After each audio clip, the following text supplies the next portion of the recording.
Hello everyone, welcome back to the channel. आज हम आ गए हैं अकाउंटिंग इक्वेशन की वीडियो नंबर 2 पार्ट 2 को कवर करने। पार्ट 2 में हम क्या कवर करेंगे? हमने पार्ट 1 में कवर किया है अकाउंटिंग इक्वेशन प्रिपेयर कैसे करते हैं, न्यूमेरिकल को कैसे सॉल्व करते हैं और कैसे इक्वेशन को फिट करते हैं। आई होप वो सबको समझ में आ गया है। तब हम आगे बढ़ेंगे और हम सीखेंगे ये टी शेप अकाउंट क्या होता है, उसमें कैसे ट्रांजैक्शन को रिकॉर्ड किया जाता है और अकाउंटिंग में रिकॉर्डिंग हम कैसे करेंगे, टी शेप के अंदर फिलअप कैसे करेंगे चीज़ों को। इसके लिए हमारे पास दो चीज़ें आ गई आज की वीडियो में हम कवर करेंगे। पहला तो टी शेप अकाउंट्स और दूसरा उसका एप्लीकेशन कहाँ कहाँ पर होगा। तो स्टार्ट करते हैं टी शेप अकाउंट से। देखिए, टी शेप अकाउंट हमारे लिए क्या है? एक ऐसा अकाउंट जो दिखने में तो टी शेप होगा हमारे लिए, इसीलिए उसको बोलते हैं T shape. Why it is called T shape? Because ये देखने में टी शेप की तरह लग रहा है। देखिए, आपको दिख रहा है टी शेप है, तो ये एक अकाउंट है। अब आप कहोगे सर ये अकाउंट तो दिख रहा है, अकाउंट दिख रहा है, थोड़ा सा छुपा हुआ है, इसको हम और प्रेजेंटेबल बनाएंगे। तो देखिए, कोई भी अकाउंट टी शेप क्यों कहलाता है? एक T shape account T shape क्यों है भाई? टी क्यों बोले? देखने में टी है इसलिए। अब इस टी का मतलब क्या हो गया कि इसके दो साइड्स हैं, एक हो गया डेबिट साइड और एक हो गया credit side. It has two sides. तो देखिए, इस साइड को बोलते हैं डेबिट साइड और इस साइड को बोलते हैं क्रेडिट। मींस जो आपकी राइट हैंड साइड होगी वो होती है क्रेडिट साइड और लेफ्ट हैंड साइड आपकी कहलाती है डेबिट साइड। पहली चीज ये क्लियर हो गई। अब देखिए, इसको हम इरेज कर देते हैं। पहले ये हमने बना लिया है, देखिए एक सेकेंड। तो दैट मीन्स आपको ये समझ में आ गया कि हमारी दो साइड्स होती हैं, एक साइड है डेबिट और दूसरी साइड है क्रेडिट। अब इसमें जब रिकॉर्डिंग करते हैं तो आपने पढ़ा होगा every transaction has two effects. कहीं ना कहीं वो दो अकाउंट में इफेक्ट करेगा, तो वही चीज होता है, कहीं डेबिट होगा तो कहीं ना कहीं क्रेडिट हो रहा होगा। तो इसलिए इसके दो साइड्स होते हैं, डेबिट और क्रेडिट। अब इसको अगर हम अकाउंट की तरह लाएं तो हम इसको थोड़ा सा प्रेजेंटेबल बनाते हैं। देखिए, हेडिंग हम डाल देते हैं। इसकी क्या हेडिंग होती है? पर्टिकुलर्स। पर्टिकुलर्स का मतलब क्या हो गया भाई? क्या क्या आइटम आप रिकॉर्ड कर रहे हो। पर्टिकुलर्स हो गया, आप जो भी ट्रांजेक्शन रिकॉर्ड करोगे। तो जब आप रिकॉर्डिंग स्टार्ट करते हो तो जो डेबिट साइड होती है किसी भी टी शेप अकाउंट की, उसको हम स्टार्ट करते हैं टू से, by writing to as a prefix. उसके आगे हमेशा टू लगाएंगे। अब जब क्रेडिट साइड पे आप कोई भी चीज रिकॉर्ड करोगे तो उसका प्रीफिक्स हम यूज करते हैं बाय। तो ये टू और by as a compulsory prefix है आपके पास कि कोई भी चीज को जब आप डेबिट साइड पे रिकॉर्ड करोगे तो हमेशा टू लगा कर रिकॉर्ड करोगे, और अगर कोई भी ट्रांजैक्शन क्रेडिट साइड पे रिकॉर्ड हो रहा है तो वो हमेशा बाई लगाकर आप रिकॉर्ड करोगे। अब आपने कोई भी रिकॉर्डिंग की तो उसका अमाउंट कुछ ना कुछ आएगा, इसलिए हम यहाँ पे एक लाइन और ड्रॉ कर देते हैं और यहाँ पे लिख देते हैं अमाउंट। जो भी अमाउंट आएगा वो इस कॉलम में लिखेंगे। किसका अमाउंट? डेबिट साइड का अमाउंट। तो जो डेबिट साइड का अमाउंट है वो डेबिट के कॉलम में, और ऐसे ही यहां पर ड्रॉ कर लेते हैं, तो यहां पर भी अमाउंट लिख देते हैं। और क्रेडिट साइड का जो अमाउंट होगा वो क्रेडिट के अमाउंट कॉलम में आ जाएगा। तो आपने देखा इस टाइप से अकाउंट बनता है। अगर हम इसको थोड़ा सा और हाईलाइट कर देते हैं तो देखिए, हमारे पास क्या है? एक टी शेप अकाउंट है जो कि दिखने में टी शेप की तरह है। आप देख रहे हो यहाँ पे टी शेप की तरह दिख रहा है ये अकाउंट। इसके दो साइड्स हैं, एक हो गया डेबिट साइड और एक हो गया क्रेडिट साइड। तो ये कहलाता है टी शेप अकाउंट्स। क्लियर है? समझ में आया टी शेप क्या होता है, कैसे बनता है और क्यों इसको टी शेप कहते हैं? तो टी शेप अकाउंट एक ऐसा अकाउंट जिसके दो साइड्स होंगे। एक साइड होगा debit side, right hand side हमारा क्रेडिट साइड हो जाएगा। तो left hand side is a debit side, right hand side is a credit side. Left hand side की जब चीजों को आप रिकॉर्ड करोगे तो हमेशा टू लिखकर रिकॉर्ड करते हैं, उसके आगे प्रीफिक्स हमेशा ही टू लगेगा। और क्रेडिट साइड के ट्रांजैक्शन को रिकॉर्ड करने के लिए हमेशा बाय रिकॉर्ड होगा, बाय लिखते हैं हम। ठीक है, तो ये एक टी शेप अकाउंट हो गया। अब हम आएंगे भाई इसमें रिकॉर्डिंग कैसे होती है। तो रिकॉर्डिंग करने के लिए हम इसकी अप्रोचेस को पढ़ते हैं। तो रिकॉर्ड करने के लिए हमारे पास दो अप्रोच होती है, हम यहां पे पढ़ते हैं। एक कहलाती है भाई मॉडर्न अप्रोच,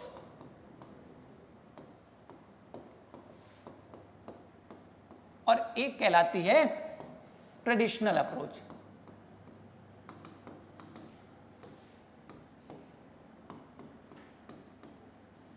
तो मॉडर्न वर्सेस ट्रेडिशनल अप्रोच, दो अप्रोच होती है हमारे पास और दोनों अप्रोच को हम पढ़ते हैं। मॉडर्न अप्रोच जो आपकी है वो अमेरिकन अप्रोच है।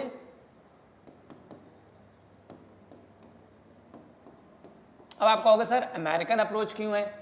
क्योंकि अमेरिकन जो हमारे अकाउंटेंट्स थे उन्होंने बेसिकली इसको डिराइव किया है, और जो ट्रेडिशनल अप्रोच थी वो इंग्लिश अप्रोच कहलाती है। इंग्लिश का मतलब इंग्लिश में नहीं, ब्रिटिश अप्रोच भी बोलते हैं इसको। ब्रिटिश अप्रोच का मतलब ब्रिटिशर्स ने इसको डेवलप किया था। अभी हम पढ़ेंगे सिर्फ मॉडर्न अप्रोच को, और जो ब्रिटिश अप्रोच है, हमारी जो ट्रेडिशनल अप्रोच है, इसको हम पढ़ेंगे आगे आने वाले टॉपिक्स में, जिसको बोलते हैं डबल एंट्री सिस्टम।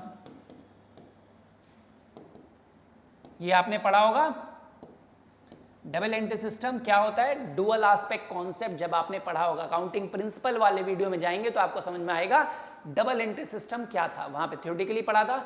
हम यहां पर अभी जो फोकस करेंगे, मेनली हम फोकस करेंगे अमेरिकन अप्रोच को, ये अमेरिकन या मॉडर्न अप्रोच क्या है और इसके अकॉर्डिंगली हम ट्रांजेक्शन को टी शेप में कैसे रिकॉर्ड करते हैं, हम इसको सीखेंगे। ठीक है, जो हमारी ट्रेडिशनल अप्रोच है या इंग्लिश अप्रोच है या डबल एंट्री सिस्टम है, इसके लिए हम अलग वीडियो बनाएंगे और उसमें हम इसको सीखेंगे।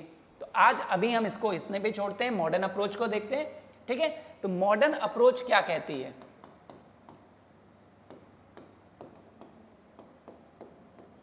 तो एज पर मॉडर्न अप्रोच इन्होंने कहा है, भाई मॉडर्न अप्रोच कहती है कि अकाउंट्स में जितने भी ट्रांजेक्शन है, जितना भी सब कुछ होता है, कोई भी चीज आप कर रहे हो, पैसे का लेन देन, खर्चा, इनकम, कुछ भी आ रहा है, वो सिर्फ 5 टाइप का है। कितने टाइप का? 5 कैटेगरीज, जिनको हमने 5 कैटेगरीज में डिवाइड किया है। कौन कौन सी वो 5 कैटेगरीज हैं? तो इन्होंने इसको डिवाइड किया है। सबसे पहले एसेट्स, कि हमारे बिजनेस में एसेट्स का परचेज या सेल होता है, कोई भी एसेट्स। आपने एसेट्स कहाँ पढ़े हैं? वीडियो हमारी जो आई थी, कौन से चैप्टर की? चैप्टर नंबर 2 की अकाउंटिंग टर्म्स में, बेसिक अकाउंटिंग टर्म्स की वीडियोस को आप चेक करोगे तो इन सब वर्ड्स का मीनिंग आपको वहां पे मिल जाएगा। तो देखिए, सबसे पहले हमारे पास इन्होंने कहा कि जो बिजनेस के ट्रांजेक्शन है वो या फिर एसेट्स हैं या फिर वो लाइबिलिटीज हैं या फिर वो कैपिटल हैं, और फोर्थ उन्होंने बोला एक्सपेंसेस हैं, एंड फिफ्थ बोला उन्होंने इनकम्स हैं। ये 5 टाइप के ट्रांजैक्शन होते हैं किसी भी बिजनेस में। उन्होंने कहा बिजनेस कोई भी हो और उसमें ये 5 है। एक्सपेंस के साथ आप लॉसेस भी लिख सकते हो और इनकम के साथ आप गेन्स या प्रॉफिट भी दिखा सकते हो।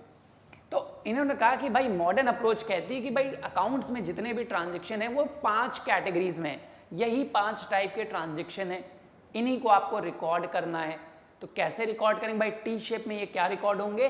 तो एसेट और लाइबिलिटी, कब ये डेबिट होंगे, कब क्रेडिट होंगे, ये आपको कैसे पता चलेगा? तो इसके लिए हम एक बहुत ही आसान तरीके से एक टेबल ड्रॉ कर लेते हैं। देखिए, बहुत ही आसान है, हम इसको समझने के लिए एक टेबल बनाते हैं कि भाई ट्रांजैक्शन क्या है।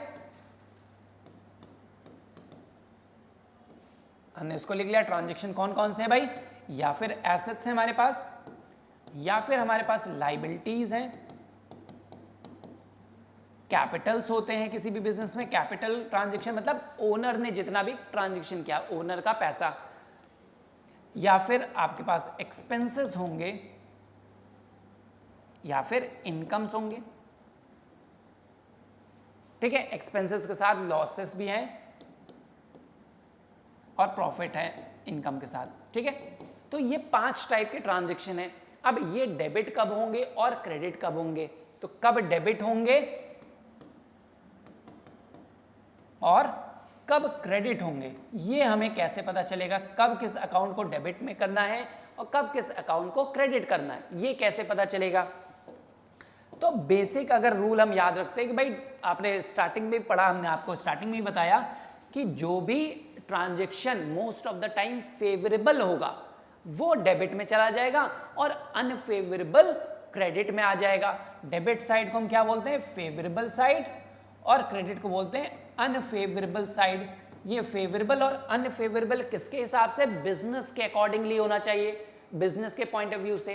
तो देखिए, एसेट्स को हम डेबिट में कब रिकॉर्ड करेंगे और क्रेडिट में कब रिकॉर्ड करेंगे? भाई जब फेवरेबल हो, एसेट हमारे लिए फेवरेबल कब होता है? एसेट का बढ़ना फेवरेबल है या एसेट का फॉल होना, कम होना। अगर हमारे पास एक और मशीन आ जाए, एक और फर्नीचर आ जाए, या आपके पास एक और मोबाइल फोन आ जाए, एक और मोटरसाइकिल आ जाए, तो आपके लिए फेवरेबल है। या आपसे जो मोबाइल फोन है वो भी छीन लिया जाए, या मोटरसाइकिल आपसे छीन ली जाए, वो फेवरेबल है। तो आप कहोगे बिल्कुल सर एक और नया मोबाइल मिल जाए तो फेवरेबल है। तो ऐसे में एसेट्स का इंक्रीज होना हमारे लिए फेवरेबल है, इसलिए वो हमेशा डेबिट में रिकॉर्ड होगा।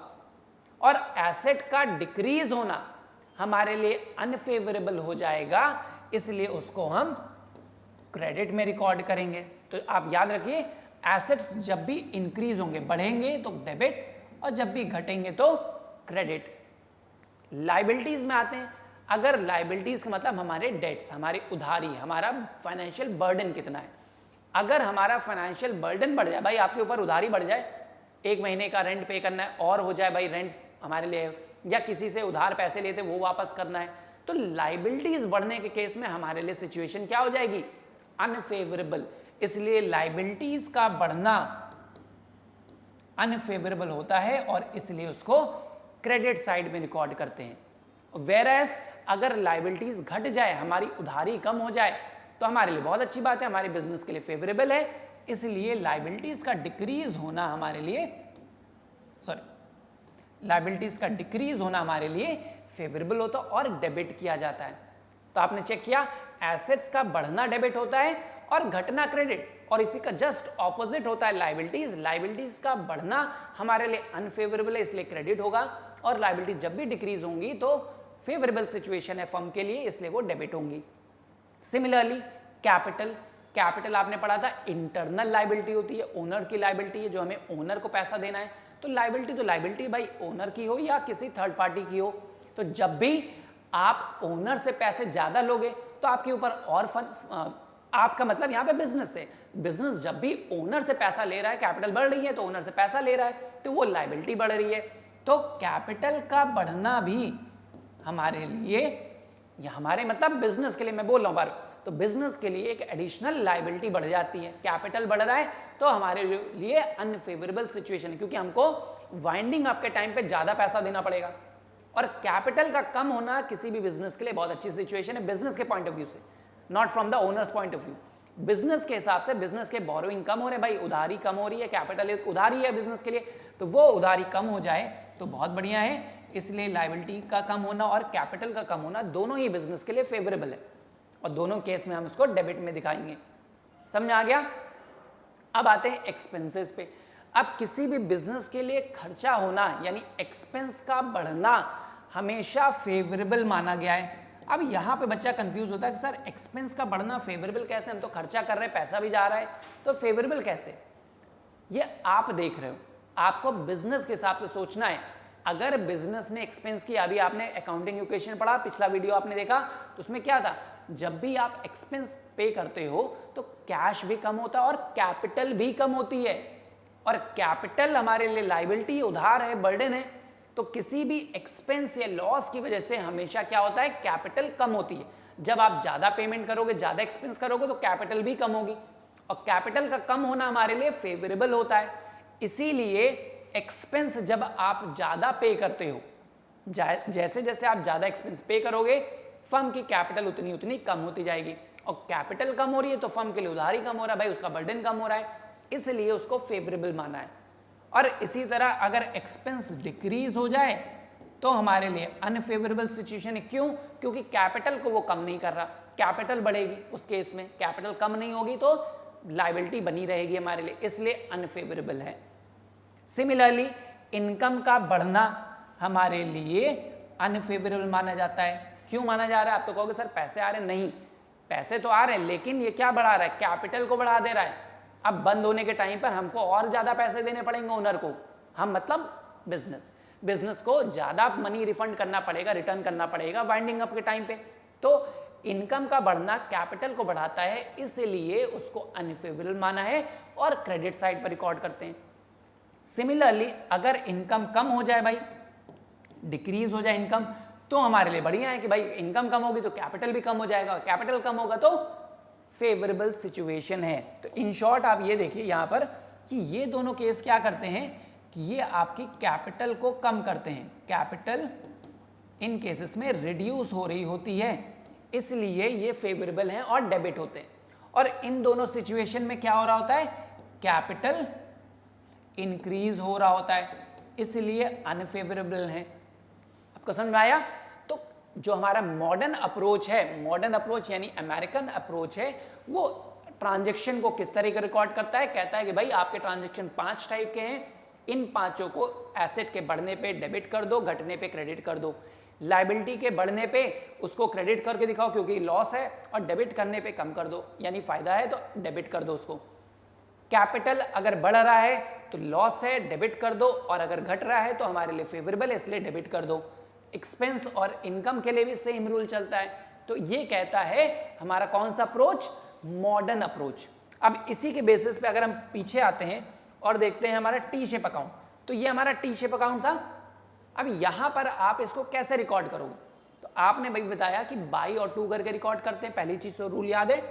तो अब देखिए अगर ये टी शेप अकाउंट है तो यहाँ पे अमेरिकन अप्रोच कैसे फिट बैठती है, टी शेप अकाउंट में कैसे रिकॉर्ड करोगे। तो यहाँ पर रिकॉर्डिंग क्या होती है, पहले देखते हैं एसेट। एसेट जब बढ़ेगा तो एसेट का बढ़ना क्या होता है, फेवरेबल होता है, तो इंक्रीज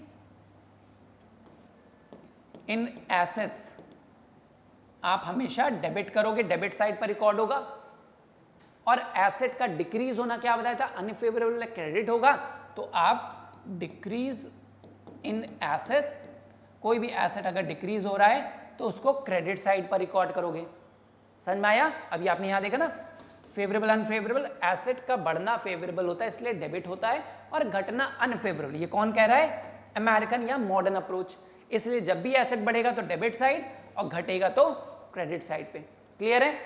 लायबिलिटीज पे आइए। लायबिलिटीज का बढ़ना हमारे लिए अनफेवरेबल था इसलिए उसको क्रेडिट में करेंगे, तो हमेशा था प्रीफिक्स लगेगा बाय, इंक्रीज इन लायबिलिटीज। तो लायबिलिटी का बढ़ना अनफेवरेबल है वो क्रेडिट होगा, और लायबिलिटी का घटना हमारे लिए फेवरेबल है इसलिए हम उसको डेबिट साइड रिकॉर्ड करेंगे, टू इंक्रीज इन लायबिलिटीज। ठीक है? कैपिटल का बढ़ना फिर से हमारे लिए अनफेवरेबल सिचुएशन है, लायबिलिटी बढ़ रही है, कैपिटल भी इंटरनल लायबिलिटी होती है, तो कैपिटल का बढ़ना भी लॉस है हमारे लिए, अनफेवरेबल है बिजनेस के लिए। तो इंक्रीज इन कैपिटल हम क्रेडिट करते हैं, और डिक्रीज इन कैपिटल फेवरेबल हो जाता है, इसलिए हम इसको डेबिट करके दिखाते हैं। एक्सपेंसेस के केस में आइए, तो एक्सपेंस जब बढ़ते हैं तो हमने बताया कि आपके लिए कैपिटल यानी बिजनेस के लिए कैपिटल को कम कर रहा है, ज्यादा एक्सपेंस होगा तो कैपिटल कम होगी और फेवरेबल हो जाएगा, इसलिए इसको डेबिट में दिखाओगे। तो एक्सपेंसेस का बढ़ना, इंक्रीज इन एक्सपेंसेस, हम डेबिट में दिखाते हैं, और एक्सपेंस का कम होना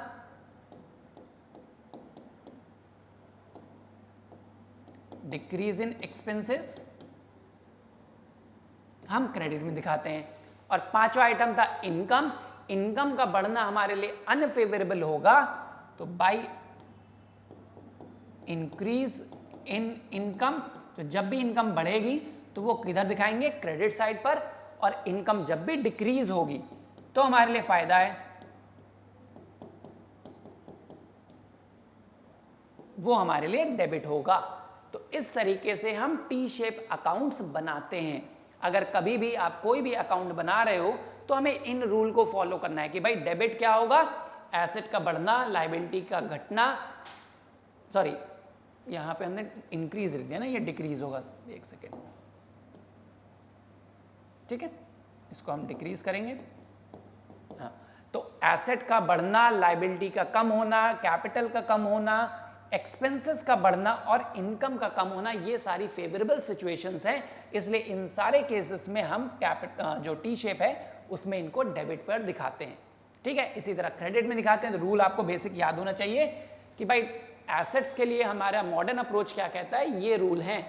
मॉडर्न अप्रोच में हमने ट्रांजैक्शन को 5 पार्ट में क्लासिफाई किया, और जिनके लिए रूल जो डिसाइड हुआ है कब डेबिट होगा और कब क्रेडिट होगा वो इस तरीके से आपने पढ़ा। ठीक है, अगर आप कोई भी एसेट का अकाउंट बनाते हो, अगर आप सोच लीजिए कि सपोज हम बना रहे हैं एक फर्नीचर का अकाउंट, हमने एक टी शेप अकाउंट बनाया और ये नाम दिया फर्नीचर अकाउंट।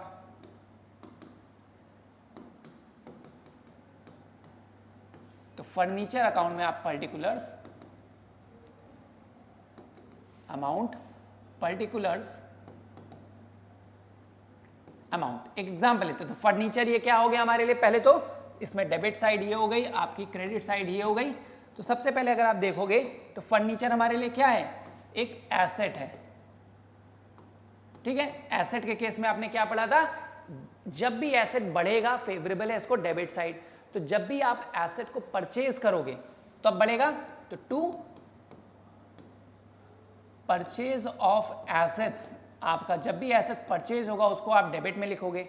और एसेट का कम होना अनफेवरेबल था इसलिए कम होता था, तो सेल ऑफ एसेट जब भी करोगे आप,